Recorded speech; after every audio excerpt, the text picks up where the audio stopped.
1695년 루이 14세는 퐁텐블로 근처의 작은 수녀원에 있는 한 수녀에게 평생 동안 넉넉한 왕실 연금을 조용히 지급하라고 명령했습니다. 아무런 설명도 없었고 곧바로 소문이 돌기 시작했습니다. 어떤 이들은 그녀가 왕의 사생아라고 수군거렸고 또 다른 이들은 그녀가 흑인이라는 것 혹은 심지어 왕비의 비밀스러운 자식이라는 더 충격적인 소문까지 주장했습니다. 그렇다면 모래의 신비로운 흑인 수녀는 누구였으며 왜 프랑스 왕이 그녀를 보호했을까요? 파리 중심가의 판턴 근처에 위치한 주요 도서관인 생제네비에브 도서관의 미술 소장품 중에는 17세기 프랑스에서 제작된 가장 흥미로운 그림 중 하나가 전시되어 있습니다. 그 그림에는 수녀 복장을 한 흑인 여성이 그려져 있습니다. 이 그림은 이름 없는 화계에 의해 아마도 1695년에서 1700년 사이에 제작된 것으로 보입니다. 이 그림은 루이즈 마리 테레즈, 즉 모래의 흑인 수녀로 알려진 인물을 그린 것으로 여러 가지 이유로 인상적입니다. 17세기에는 평범한 수녀를 그림으로 그리는 것 자체가 매우 이례적인 일이었습니다. 그리고 더 놀라운 것은 그 인물이 흑인 여성이라는 점입니다. 당시 프랑스에는 흑인이 극히 드물었고 봉쇄 수녀원의 수녀가 흑인인 경우는 더더욱 없었기 때문입니다. 그렇기 때문에 이 그림 자체가 수세기 동안 숨겨져 있었다는 사실은 더욱 놀라운 일입니다. 이 그림은 2014년에야 비로소 다락방에서 발견되었으며 복원된 후 마침내 대중에게 공개되었습니다. 모래의 흑인 수녀의 출생 시기는 확실하지 않습니다. 일부 연구에 따르면 그녀는 1664년경에 태어난 것으로 보이지만 다른 연구에서는 그녀의 출생 시기를 1650년대 후반으로 더 앞당기기도 합니다. 안타깝게도 생제네비에브 도서관에 있는 그녀의 초상화는 그녀의 상황을 더 명확하게 해주지 않습니다. 우리는 그 초상화의 정확한 제작 날짜를 알지 못하기 때문에 그것으로 그녀가 언제 태어났는지 판단할 수 없습니다. 게다가 그녀의 머리 일부가 가려져 있고 그 그림은 특별히 뛰어난 솜씨로 그려진 것도 아닙니다. 그럼에도 불구하고 그녀는 그 그림에서 30대이거나 어쩌면 20대 후반으로 보입니다. 루이즈 마리 테레즈의 어린 시절에 대해서는 거의 알려진 것이 없습니다. 대신 그녀는 1690년대와 1700년대의 역사 기록에 등장하는데 이 시기에 여러 프랑스의 저명한 인물들이 그녀에 대해 글을 쓰기 시작했습니다. 또한 많은 저명한 귀족들이 빌레시아송 모레 베네딕트 수녀원에 있는 그녀를 방문했다는 사실도 알고 있습니다. 그곳은 프랑스 중북부 퐁텐블로 성 근처에 위치해 있었으며 퐁텐블로 성은 루이 14세 왕의 궁정이 자주 사용하던 거처였습니다. 특히 가을, 사냥철에 그랬습니다. 그곳에서 그녀는 피부가 어두워서 모래의 검은 수녀로 알려졌습니다. 모어와 모레스라는 용어는 중세와 근세 유럽에서 피부가 어두운 남성과 여성을 지칭할 때 자주 사용되었습니다. 문제는 왜 흑인 여성이 프랑스 북부의 수녀원에서 수녀가 되었느냐는 것입니다. 그리고 왜 그렇게 많은 귀족들이 그녀에 대해 글을 쓰거나 그녀를 방문했을까요? 그 해답은 프랑스의 왕과 왕비에게 있었습니다. 루이즈 마리 테레즈의 부모가 누구인지가 오늘날 우리가 그녀를 아는 유일한 이유입니다. 동시대 사람들은 왕실 가족이 그녀에게 보인 이례적인 관심에 대해 언급했고 그녀가 누구일지에 대해 정기적으로 추측하곤 했습니다.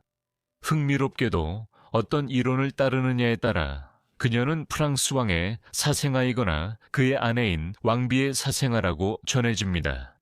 이들은 인류 역사상 가장 오랫동안 통치한 군주인 루이 14세와 그의 아내인 스페인의 마리아 테레사였습니다. 루이는 겨우 4살 반이던 1643년에 왕위에 올랐고 1715년까지 통치하게 됩니다. 그는 긴 생애 동안 수많은 정부를 두었고 많은 사생아들을 두었습니다. 마리아 테레사의 경우는 우리가 곧 보게 되겠지만 좀 더 특이합니다. 스페인 국왕 펠리페 4세의 딸입니다. 그녀는 프랑스와 스페인 사이에 오랜 전쟁을 끝내는 평화협정의 일환으로 1660년에 루이와 결혼했습니다. 그녀는 남편의 수많은 외도에 대해 잘 알고 있었습니다. 하지만 재위 중인 여왕이나 왕비가 사생아를 낳는 것은 훨씬 더 충격적이고 거의 상상할 수 없는 일이었을 것입니다. 이러한 배경 속에서 모래의 흑인 수녀 이야기는 더욱 신비롭게 느껴집니다. 루이즈 마리 테레즈에 관한 주요 이론은 3가지이며 왕실과 궁정이 그녀에게 많은 관심을 보인 이유도 이와 관련이 있습니다. 첫 번째 이론은 그녀가 왕의 딸이었다는 주장입니다. 17세기 동안 유럽의 군주들은 혼호의 정사로 특히 악명이 높았습니다. 예를 들어 영국의 찰스 2세는 자신이 수많은 정부들과 낳은 자녀가 몇 명인지조차 몰랐던 것으로 유명합니다. 루이도 예외는 아니었습니다. 그는 수많은 정부를 두었고 그중 일부와는 사생아도 낳았습니다. 그리고 그가 흑인 정부를 두었을 가능성도 분명히 있습니다. 17세기 중반이 되자 프랑스는 식민 열강이 되어 서아프리카와 카리브해 사이에서 노예 무역에 참여하게 되었습니다. 루이 시대 프랑스에는 흑인 여성은 드물었지만 일부 존재했습니다. 루이가 프랑스 궁정에서 흑인 여성과 딸을 낳아 수녀원에 맡겼다는 이야기는 충분히 그럴듯합니다. 그 후 그는 신하들에게 가끔씩 그녀를 찾아가 안부를 확인하게 했고 나중에는 그녀를 위해 연금을 마련해 주었습니다. 1695년에 말이죠. 만약 루이가 그녀의 아버지였다면 이런 일이 한 번만 있었던 것은 아닐지도 모릅니다. 자세한 내용은 훨씬 더 제한적이지만 그는 또 다른 피부가 어두운 아이인 도로시라는 딸을 두었을 가능성이 있어 보입니다. 그녀는 당시 기록에 몇몇 곳에서 언급되고 있으며 그녀가 왕의 비밀스러운 자녀였다는 추측을 불러일으켰습니다. 하지만 그녀의 존재 증거는 더 희박합니다. 국왕 루이 14세는 비밀을 지키는데 매우 능숙했던 것으로 유명하며 국가의 중대한 일이나 매우 사적인 문제 등 대중이 알기에 부적합하다고 여긴 것은 무엇이든 숨겼습니다. 1683년에 마담 드 망트농과 비밀리에 결혼한 것처럼 그가 아버지였다는 것도 충분히 그럴듯합니다. 두 번째 이론은 많은 역사학자들이 선호하는 이론입니다. 이 이론에 따르면 모래의 흑인 수녀는 실제로 왕비의 딸이었다고 합니다. 17세기에는 왕실 가족들이 궁정에 기이하다고 여겨지는 사람들을 두는 것이 흔한 일이었습니다. 여기에는 난쟁이와 아프리카 출신도 포함됐습니다. 이러한 예 중 하나가 나보라는 흑인 난쟁이였는데 그는 궁정의 거주자였다고 전해집니다. 이 이론에 따르면 남편이 바람을 피우기 시작한 지 얼마 지나지 않아 마리아 테레지아 여왕은 나보와 관계를 맺었다고 합니다. 이로 인해 왕실의 망신을 피하기 위해 아이는 비밀리에 수녀원으로 보내줘야 했습니다. 하지만 이 이론에는 또 다른 측면이 있습니다. 1664년 11월 16일 스페인의 마리아 테레사 여왕은 세 번째 아이를 낳았고 공식적으로 마리안느라는 이름의 딸이었습니다. 불과 6주 후 그 아이는 사망한 것으로 선언되었고 그녀의 시신은 생드니에서 매장되기 전에 공개적으로 전시되었습니다. 하지만 이 이론을 주장하는 이들은 그 아이가 죽지 않았다고 말합니다. 그들은 대체 시신이나 심지어 빈관이 사용되어 충격적인 비밀을 숨겼다고 주장합니다. 그 공주는 흑인이었습니다. 알렉상드르 봉탕, 왕의 신중한 첫 번째 시종장은 아이를 조용히 궁에서 데리고 나가 극비리에 그녀를 멀리 보냈다고 전해집니다. 처음에는 지방으로, 그 다음에는 여러 수도원을 거쳐 마침내 그녀는 베네딕토의 모래 수녀원으로 사라졌습니다. 그럼에도 불구하고 이 이론의 비평가들은 단호합니다. 극도로 독실한 궁정에서 자란 마리아 테레지아가 그 아이의 어머니였을 리 없었고 왕이 아닌 다른 사람의 아이를 낳는다는 것은 상상할 수도 없는 일이었습니다. 왕실의 출산은 공개적인 행사였으며 궁정 신하들과 외국 대사들이 면밀히 지켜보았습니다. 그들 중 누구도 흑인 공주가 태어났다고 보고한 적이 없습니다.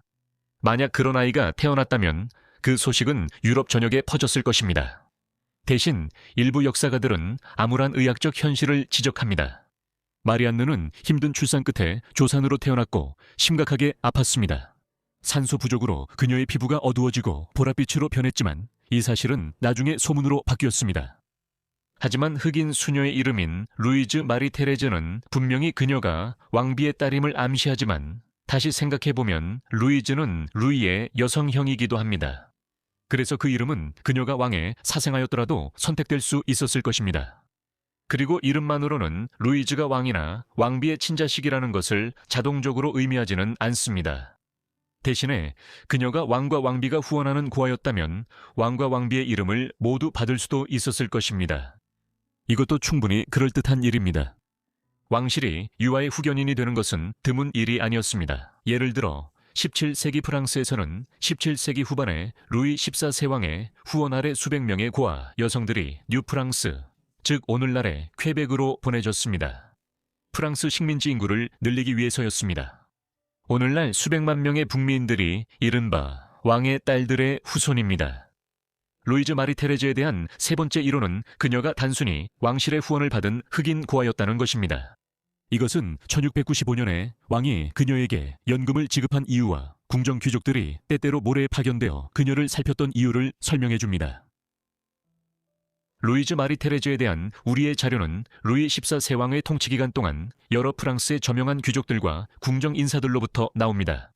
여기에는 예를 들어 왕의 사촌인 몽팡시의 공작 부인이 포함되는데, 그녀는 궁정에서의 자신의 격동적인 경력 동안 방대한 일기를 남겼습니다.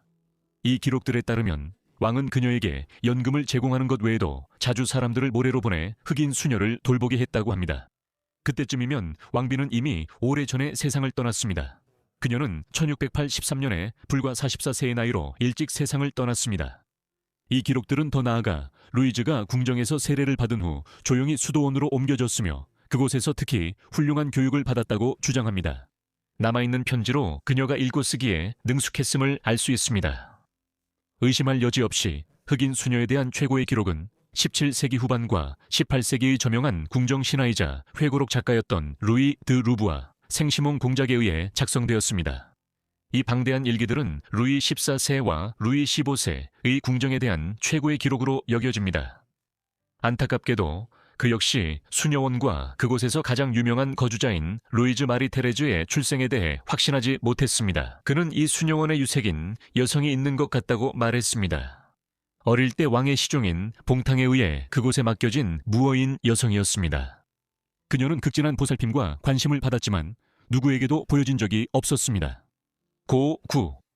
왕비나 마담 드 맹트농이 방문했을 때도 항상 그녀를 보지는 않았지만 언제나 그녀의 안위를 살폈습니다. 그녀는 가장 뛰어난 사람들보다도 더 많은 배려를 받았습니다. 그리고 그녀는 자신을 돌봐주는 배려와 신비로움을 매우 중요하게 생각했습니다. 그녀가 규칙적으로 생활했지만 자신의 위치에 만족하지 않는다는 것은 쉽게 알 수 있었습니다. 어느 날 몽세뇨르가 숲에서 사냥하는 소리를 듣자 그녀는 무심코 내 오빠가 사냥하고 있어요 라고 외쳤습니다. 그녀가 왕과 왕비의 딸이지만 피부색 때문에 숨겨졌다는 주장이 있었습니다. 그리고 왕비가 유산했다는 소문이 퍼졌습니다. 많은 사람들이 이 이야기를 믿었지만 그것이 사실인지 아닌지는 여전히 수수께끼로 남아 있습니다.